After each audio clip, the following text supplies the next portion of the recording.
Hello అండి, hi అండి. ఇక్కడ వచ్చేసి నేను మధ్యాహ్నం అన్నం ఉందిలే అనేసి రాత్రికి వచ్చేసి పూరి పిండి తడిపినా అనమాట. ఇక్కడ ఏమైందంటే తడిపేటప్పుడు బాగా కొంచెం నేను కరెక్ట్గా నీళ్ళు వేసి తడుపుతా అంటే మా వాడు గ్లాసులో నీళ్ళు ఉంటే అవి వేసేసినాడు అనమాట. మామూలుగా పూరీలు అంటే నేను తక్కువే చేస్తాను, ఒక 10 పూరీల కన్నా ఎక్కువ చేయను అనమాట. ఇంకా మేము రెడ్డి ఉన్నా కూడా ఇంకా రేపటికి కూడా ఉంటాయి అనేసి కొంచెం మళ్ళీ పిండి వేసి అనుకోయింది అనేసి కొంచెం మళ్ళీ పిండి వేశాను.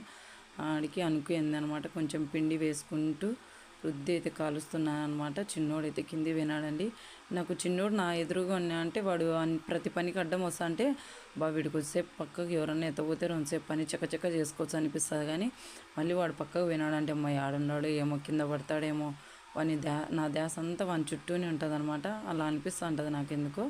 పూరీలు అయితే మొత్తానికైతే కొన్ని ఎక్కువే చేశాను ఈరోజు. పిండి కొంచెం ఎక్కువ అయిపోయింది అనమాట. తడిపి వాడి నీళ్ళు పోసి నేను మళ్ళీ పైపిండి వేసి అంతా కలిపి పెట్టాలి, కొంచెం ఎక్కువ అయినాయి అనమాట. గబగబా అయితే కాల్ చేసి